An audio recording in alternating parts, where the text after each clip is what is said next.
How's it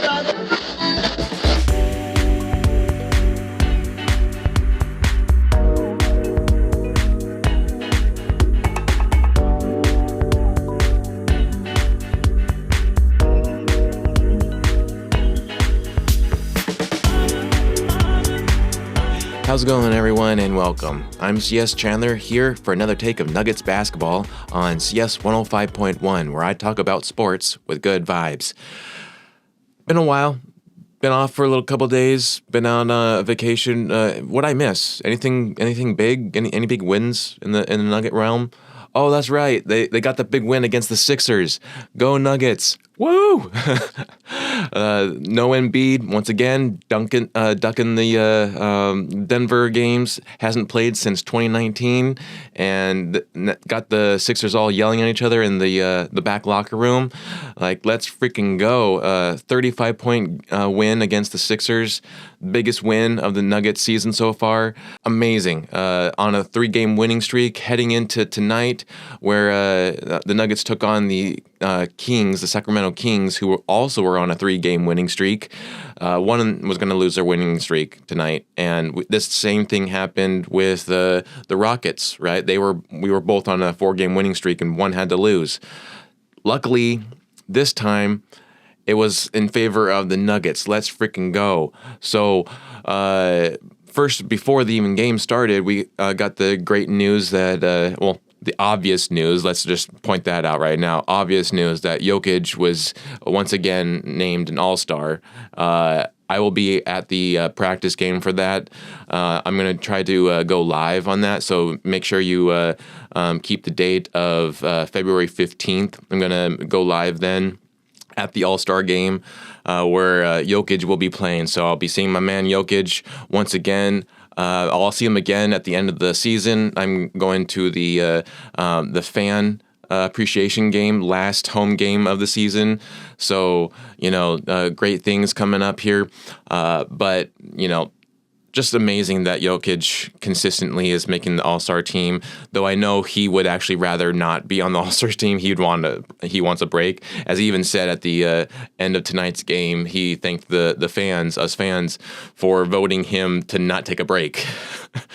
Always a great state of mind, Jokić. Really unfortunate for Nuggets fans to not have more than one Nugget in the All-Star.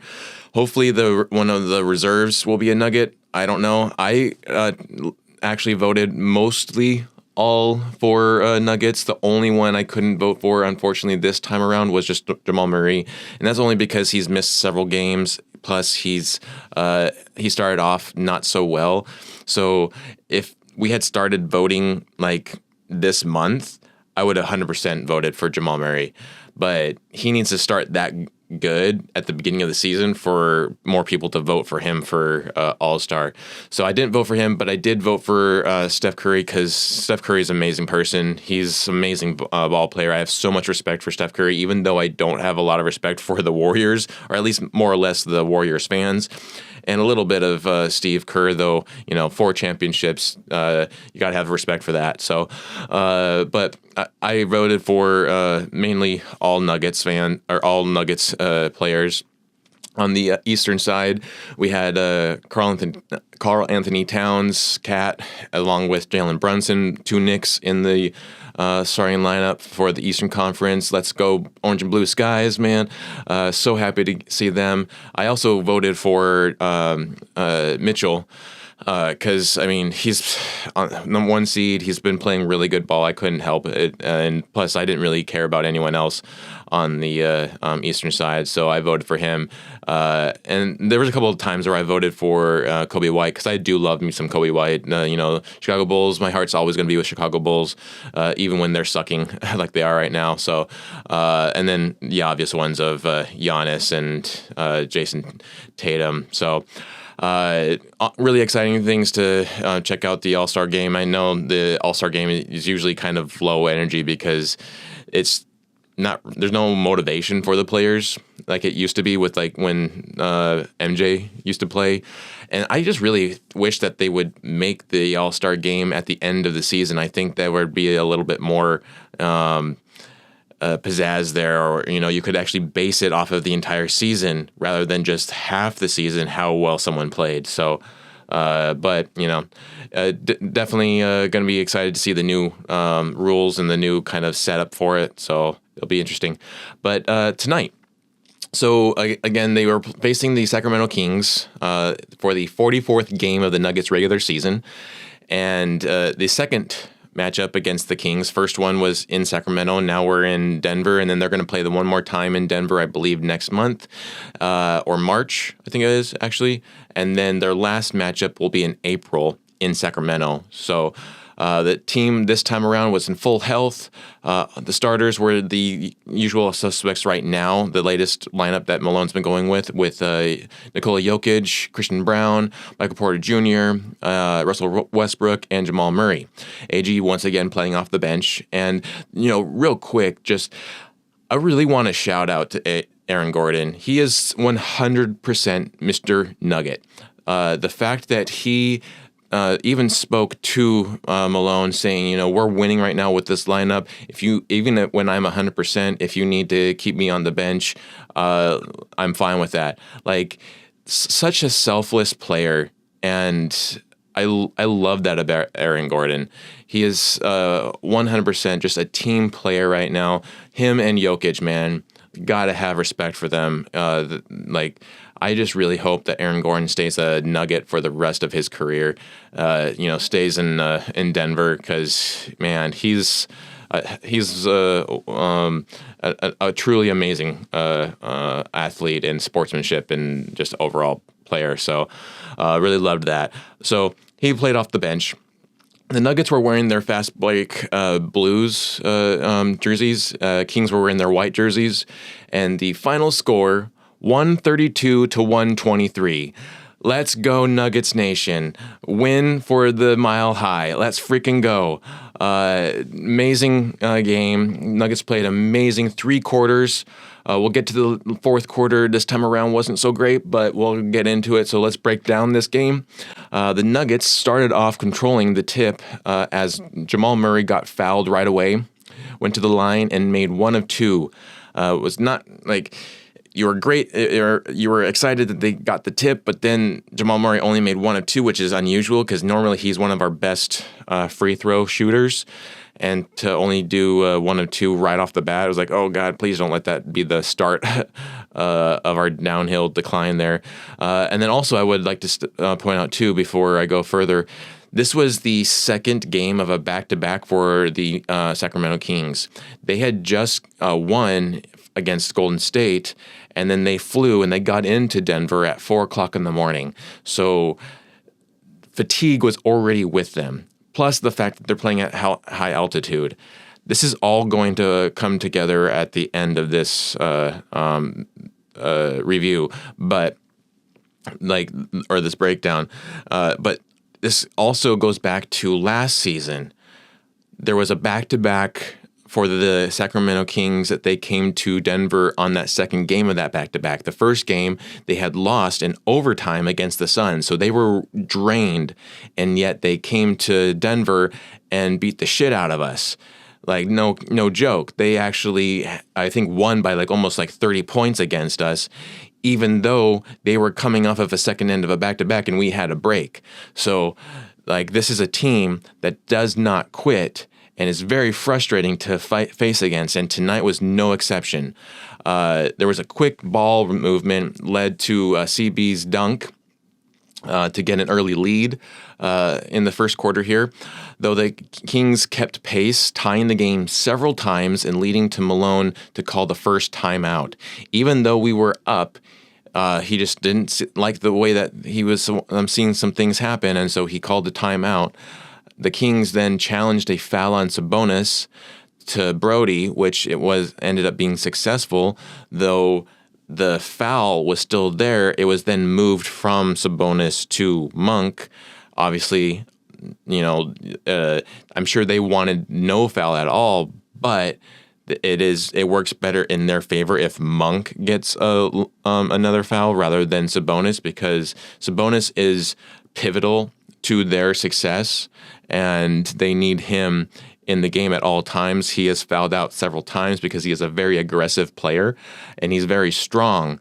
And so to get him already into foul trouble, that still kind of worked a little bit in their favor as well. So Brody still went to the foul line and missed both shots. This was a big key to this game.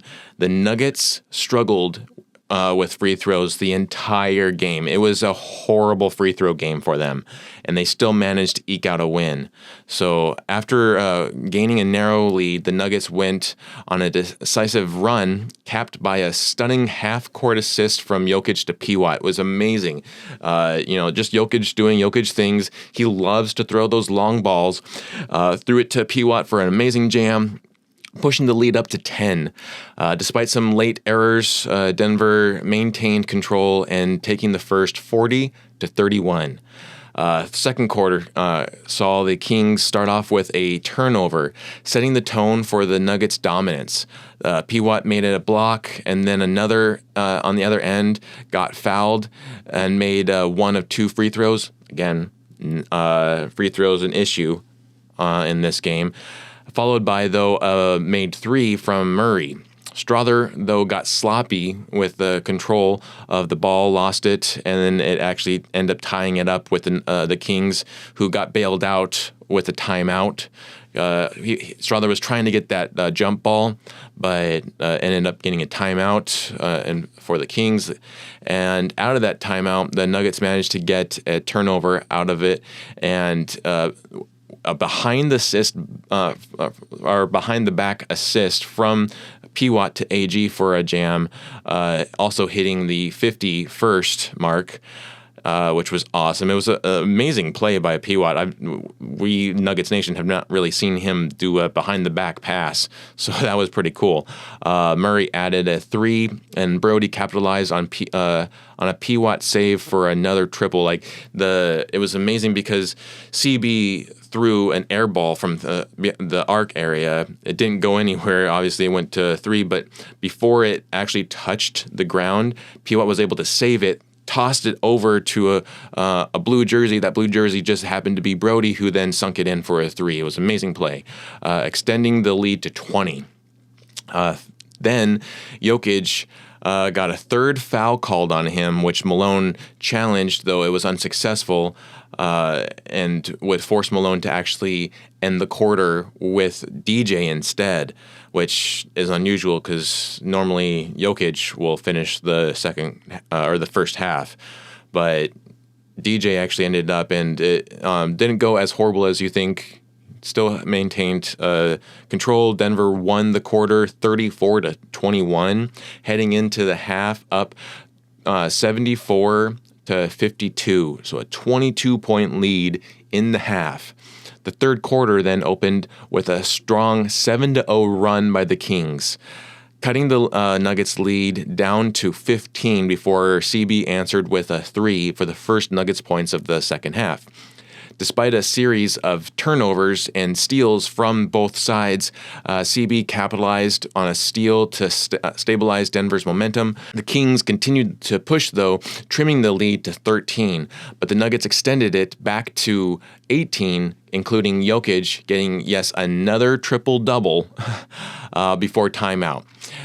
AG's first points then came with a three to get the Nuggets first to 100, but it was really an inbound assist from AG to Jokić, which was the play of the night.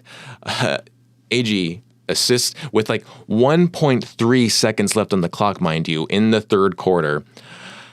AG inbounds the ball to Jokić, gets the assist, but Jokić from basically the entire length of the court with his injured arm, the one that has the sleeve on it, heaves it with one hand down the entire court and makes the shot.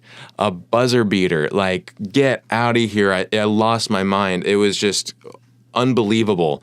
Jokić is truly an amazing player, one of a kind. The best player in the world. It's just there's not enough words to describe just how amazing he was. But just the out of this world buzzer beater. That if that's not the number one play on the NBA top 10 tonight, let's all riot. That was just an amazing shot. And the other thing that kind of capitalized on it was the fact that he didn't even really celebrate it. He just shot it, knew it was going to go in while it was going down, and he looks to the bench and starts walking. It's just typical Jokić things. And apparently Malone was hot off the lack of defense on the Nuggets, that he didn't even watch the ball go in. He just heard the crowd cheering. But to be a fan watching it, it was just so amazing to see that. And so Nuggets then won the third, 36-33. Now we are up 25 points going into the fourth. And so far in the last 15 games, the Nuggets have really done well with holding their own in the fourth quarter and not slacking off and losing what got them the lead in the fourth quarter until today. So we've seen this many times where the Nuggets have been up 20, 25 points, 30 points, and then all of a sudden it goes down to 10 or 5. Well, again, tonight was no exception. The fourth quarter started off really rough for the Nuggets with, and I'm not joking here, I'm not even exaggerating, a 14-0 run by the Kings. Get the freak out of here. A 14-0 run. Trims down the Nuggets' 25-point lead to 11. Then prompting Malone to actually then force to get Jokić back in, which lately he's been doing really well of resting Jokić for the fourth. It's been really awesome to have him hang back and not have to burn so much of that fuel. Not tonight. He had to get him back in. Jokić then broke the drought with a free throw and later an assist by CB for the first field goal for the Nuggets in this quarter. But the Kings, got to give them credit, they kept on chipping away with threes. Oh my God, they just wouldn't stop making threes. It just seemed like now all of a sudden they were going to win off of freaking threes. And this is why a lot of NBA fans are not really enjoying NBA or watching these games, because they're just constant threes. And the Kings are a huge offender of throwing up threes. Them, Boston, the Grizzlies, these are just teams that just nonstop threes. So McDermott went on a shooting spree, essentially. 5 for 6 threes. Just get out of here. It seemed like, we were going to almost lose at one point, because the chipping away didn't stop at 11. It kept on going down. They brought the lead down to 5. And after a second delay of game for the Nuggets, and this second delay of game was really just bizarre and kind of, excuse my French, bullshit. Because Brody was going up he thought that a bucket from Jokić was going to go out. And so he was going up to try to tip it in. And as it was going through the net, his arms went up and it kind of hit it out of bounds. And so the bucket was good, but I guess the refs thought that he intended to push it out of bounds, and they called the delay of game on him, which would have been the second on the Nuggets, led to a game tech for the Kings to make it and trim it down even to a little bit further to 5. And luckily, or I would just say first that the Kings were just really stubborn. Luckily, the Nuggets were able to maintain a lead. They never lost that lead in the fourth. But they lost a huge chunk of that lead. Again, we were up 25, and the Kings, again, respect to them. They were very, very stubborn down to the seconds. The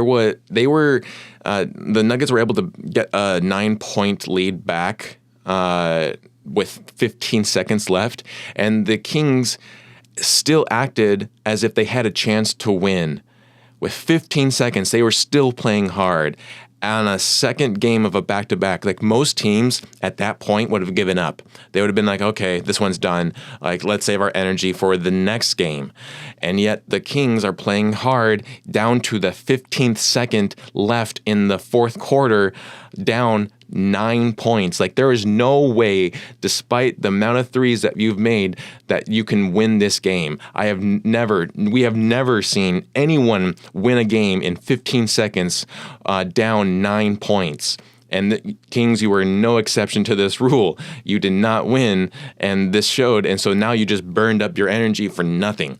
But they did attack. They kept on attacking, but it wasn't enough. So the Nuggets won, and they ended the Sacks 3-game win streak. Let's freaking go, Nuggets. I love when we beat the Kings, though the Kings did take the quarter. 38-22. Like, that's just a horrible. They won that fourth quarter by 16 points. Like, that is just ridiculous. And what I kind of guess is that the Nuggets were riding that high off of that full court 3-point shot from Jokić, that buzzer beater. So they kind of got a little cocky and got, okay, we got this in the bag, we're going to win this, and they held back, and this is what the other teams do. They make you pay for it, and the Kings definitely made us pay for it, but this time it didn't work out in their favor. So Nuggets won, final score 132-123. We're going to get into stats after this. Hey everyone, let's talk sound quality. Imagine having pro-level audio that's easy to set up, flexible, and sounds incredible. That's the Røde Pod Mic USB. It's got both USB and XLR connections, so whether you're recording solo at home or in a full studio setup, you're covered. And get this, the built-in DSP effects let you adjust the sound with zero lag. You get that deep, smooth broadcast tone right out of the box. It's versatile, powerful, and basically makes your voice sound like pure gold. And we're back. All right, so let's get into stats here. Christian Braun, 25 minutes, 21 points, 2 rebounds, 1 assist, 2 steals, 1 block, 8 for 14 from field goals, 2 for 5 from three-pointers, 3 for 4 from free throws, 0 turnovers. Awesome, because turnovers were kind of a big thing for us tonight as well, but he didn't have any. That's just awesome. He did have 4 personal fouls. Him and Jokić both were dangerously close to fouling out. He was a -6. Even though he won and he had 21 points, he was still a -6. Michael Porter Jr. had a great game tonight. He played 33 minutes, 20 points, 8 rebounds, 1 steal, 1 block, 7 for 16 from field goals, 2 for 8 from three-pointers, 4 for 4 from free throws. He saved us with free throws. I'll just say that. He had 1 turnover, 0 personal fouls, was a +5. Nikola Jokić played 37 minutes tonight. A monster triple-double. Like, get out of here with this stat here. 35 points, 22 rebounds, 17 assists. SGA is not pulling these numbers. Stop talking about SGA as MVP. It's Nikola Jokić. He is 100% MVP this season. He has been averaging a triple-double almost every single game. Like, come on. SGA doesn't do this. He just has a lot of points, and I don't really think that deserves MVP worthy. Like, Jokić is the definition of most valuable player for his basketball team. You know, so 17 assists, 1 steal, 2 blocks, 12 for 19 from field goals, 2 for 3 from three-pointers, 9 for 10 from free throws, 1 turnover, 5 personal fouls. So he was dangerously close to fouling out. He was a +11 though. And then Russell Westbrook, 31 minutes, 18 points, 5 rebounds, 3 assists, 1 steal, 7 for 10 from field goals, 2 for 4 from three-pointers, 2 for 6 from free throws, 3 turnovers, 1 personal foul, was a +2. Jamal Murray, 39 minutes. He played the most amount of minutes again. I don't know why he keeps on playing the most amount of minutes. It kind of worries me. I'd rather him rest up. As soon as he gets his 18 or whatever, like, just rest him, because we're going to need him specifically, in him and Jokić, we're going to need the most in the playoffs. So whatever the Nuggets can do to maintain that. But he had 18 points, 6 rebounds, 5 assists, 3 steals, 8 for 18 from field goals, 1 for 6 from three-pointers, 1 for 2 from free throws. He had 2 turnovers, 0 personal fouls, was a +3. The bench did not play well at all, so they do not deserve the worthiness of getting the stats read. But I will say this: AG, he went out for a little bit in the second. We don't know what happened. Malone is saying that he went to the bathroom. Others are thinking that he might have hurt himself again. We really hope that AG is healthy and nothing bad happened. Maybe he was just having an off game and got really upset at himself or at whatever. But he only had 3 points. It was just that 1 3-pointer. And so really unfortunate that he didn't get the game that we know that he can have. The other thing I was going to say is Peyton Watson, who got the DPOG award tonight. He had 4 amazing blocks. He is once again, he only has, in the last, I want to say, like 17 games, he's only had 1 game where he hasn't gotten a block. He's gotten at least 1 or 2 blocks minimum every single game. He is doing a great job right now. And so he was also a +12. Strother was a +14, so Strother was actually the biggest plus for us, though he only had 9 points. I was really hoping he would have an awesome game, because he had a monster game against the Sixers, 23 points off the bench, but tonight only 9, a quiet 9 there. And then DeAndre Jordan, he only played 10 minutes tonight because Malone didn't want to take the chance of us losing our lead, so he had to take him out immediately. But the overall stats, we had 56 rebounds to their 53, because Sabonis had 19 points. He had a near triple-double himself. He had 23 points, 19 rebounds. But again, Jokić is 35 points, 22 rebounds, 17 assists. Like, Jokić is so much better than Sabonis. I can't stand the Kings fans saying that Sabonis is better. But they did actually out-assist us by 1. So we had 30 assists. They had 31. We had 10 steals. They had 5. We had 8 blocks. They had 3. We shot 48% from the field. They shot 43. We shot 35% from 3. They shot 36. They made 15 of the 41 shots they shot. We made 13 of the 37 shots we shot. And then we shot 67% from free throws. They shot 73. And then we had 10 turnovers. They had 13. We had 14 personal fouls. They had 20. So glad that the Nuggets were able to hold the fort on their last home game for this month. Now they're going to go on a long road trip. So it's great to see that they were able to get that win against the Kings. Now they're up 2 against them. They have 2 more, and they were able to hold their lead in that 4th game and get that win. We're going to get into big takeaways after this. As a cinematographer, photographer, and now a podcaster, I do believe lighting is everything. And if you're serious about creating dynamic content, you need to check out Nanlite.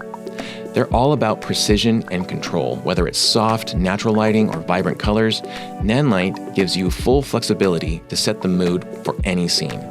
From compact LEDs to powerful softboxes, Nanlite has light solutions that fit every setup.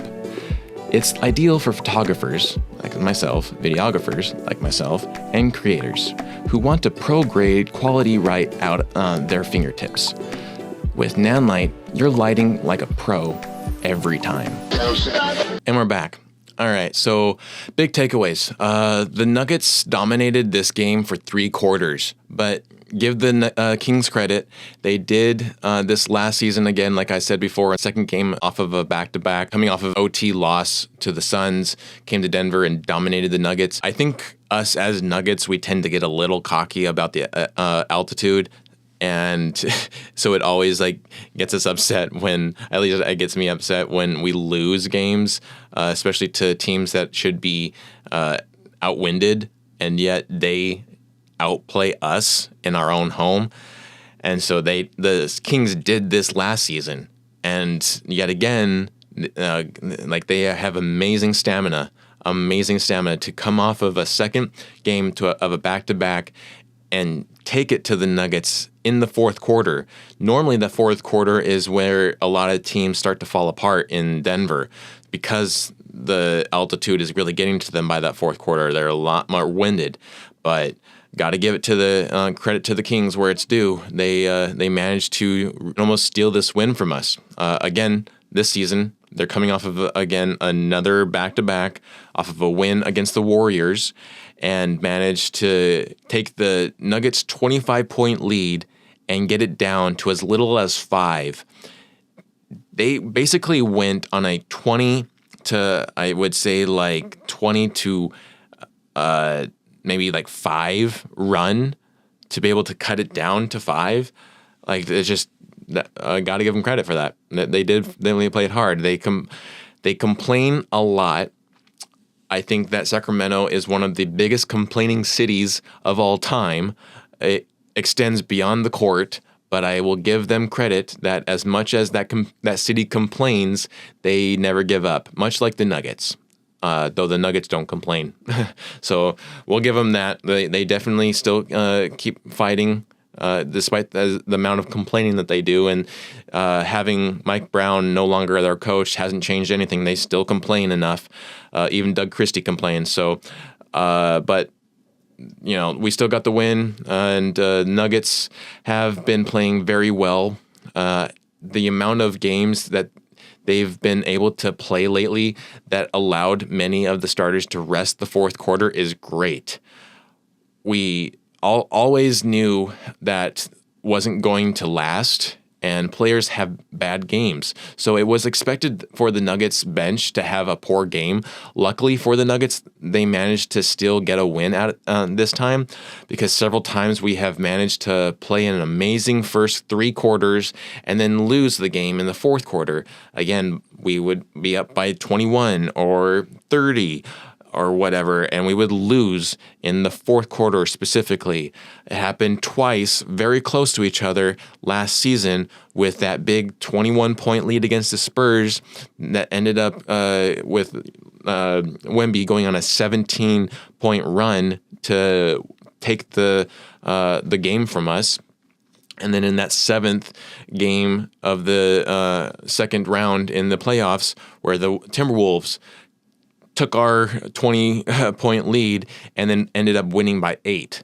So, and then also and then this season too, already we've had big leads that have been then cut down, and we've lost games. So awesome that the Nuggets were able to at least manage and eke by with still a win on this one. You got still be proud of our Nuggets. Despite them losing yet another 20-point lead, 20-plus point lead, they still managed to get that win.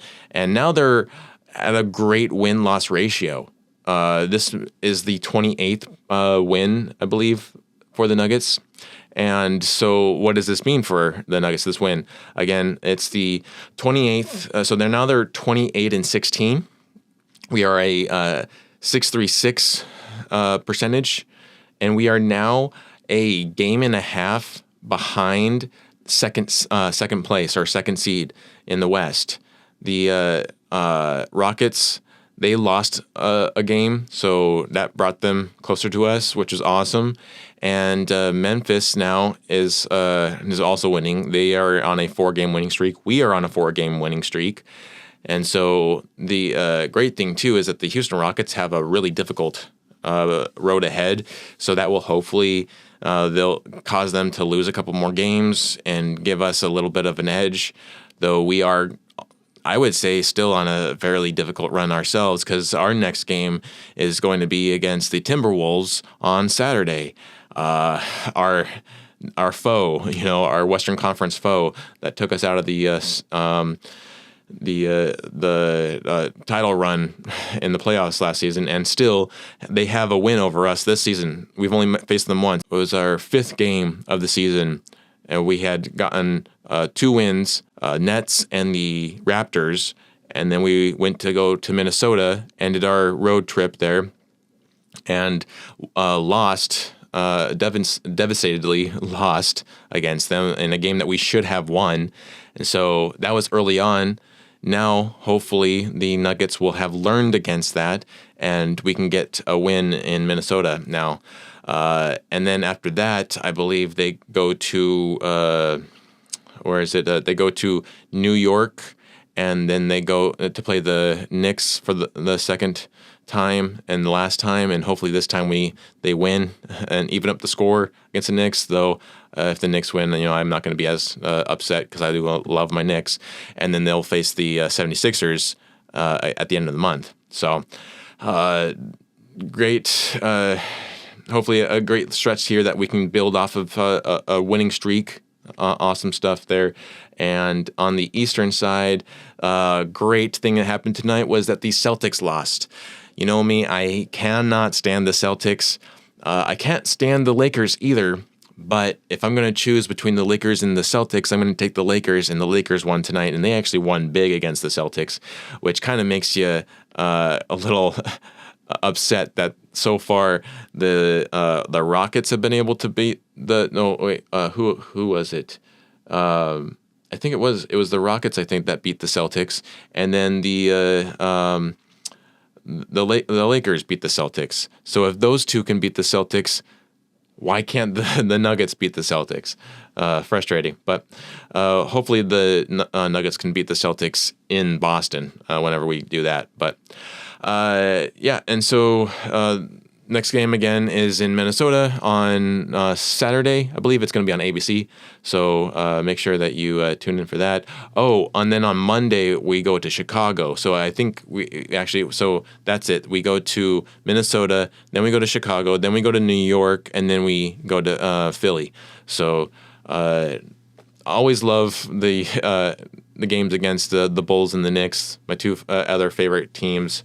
So it's always a fun matchup against those two, because there's not a lot of hatred, I feel like, between Nuggets Nation and Knicks Nation and Nuggets Nation and Bulls Nation. Like, we have a lot of respect for each other. So it'll be great 2 games there. Hope they get the win against the Timberwolves. Hope they get the win against the Sixers. We don't know that maybe Joel Embiid might be back for that one, and I wouldn't doubt it, because he likes to play in Philly and he hates to play in Denver.